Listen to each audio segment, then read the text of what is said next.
আজকে কলেজ জাঙ্গনে গিয়ে এরকম একটা ঘটনা ঘটবো আগে ভাবছিলাম না। কি এমন ঘটনা ঘটছাল তাদের কাছে ফুল ব্লগটা দেখতে থাকুন। আসসালামু আলাইকুম বন্ধুরা, আপনারা সবাই কেমন আছেন? আশা করি ভালো আছেন। তো আমিও ভালো আছি। আজকে আঙ্গ গ্রুপ সিতে ফিজিক্সের প্র্যাকটিক্যাল করাইতেছে। দেখি যে ব্যাকে কি শান্তি আলে প্র্যাকটিক্যাল করতেছে, তা দেখে আমার ভালো লাগলো না। সেই জন্য আমি যাই প্র্যাকটিক্যালের মধ্যে বায়াত দিলাম। এখন যে কি শান্তি লাগতেছে আমি কইয়া বুঝে হারম না।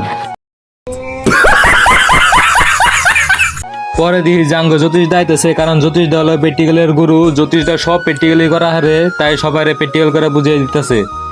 পরে এই মালটাতে দেখুন এমন কোনো জায়গা নাই যে জানেন কি করে না, প্র্যাকটিক্যাল করবারে কি করলো আইনের দেখুন।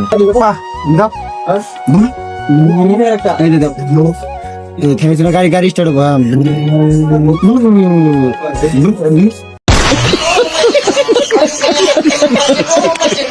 পরে মহিবুল যায় জ্যোতিষদারে প্র্যাকটিক্যাল করে দেখালো হয়েছে না নাই। পরে জ্যোতিষদা কি করলো আইনের শুনুন।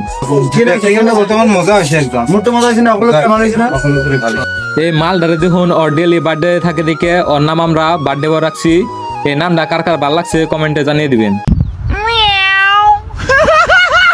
পরে আমরা ফার্স্ট ইয়ারে থাকতে যে মন দিয়ে যাই না, ফার্স্ট ইয়ারে ফাইনাল এক্সাম দিছিলাম। তো হেডার আজকে রেজাল্ট নিলাম। পরে রেজাল্ট দেখে আমরা ব্যাগকে আসরে দিছিলাম, কারণ আমরা ব্যাগকে 3-4টার মধ্যে লেটার মারছি। তো হেডার খুশিতে ওই সময় চেনি আসা, চেনি দিয়ে মিঠা মুখ করলাম। পরে বললাম যে চেনি আছে যদি তেলে অল্প চা জাল দেওয়া। পরে চা জাল দিয়ে খাইলাম। পরে কিছুক্ষণ পরে আঙ্গ ভুটানে স্যারও করলো যে তগো আজকে চা বড়া খেলাম। পরে দেরি না করে দোকানে চা বড়া খাইয়ে আজকেকার ব্লগটা শেষ করলাম। ব্লগটা ভালো লাগলে লাইক কমেন্ট শেয়ার আর একটা ফলো করে যাবেন।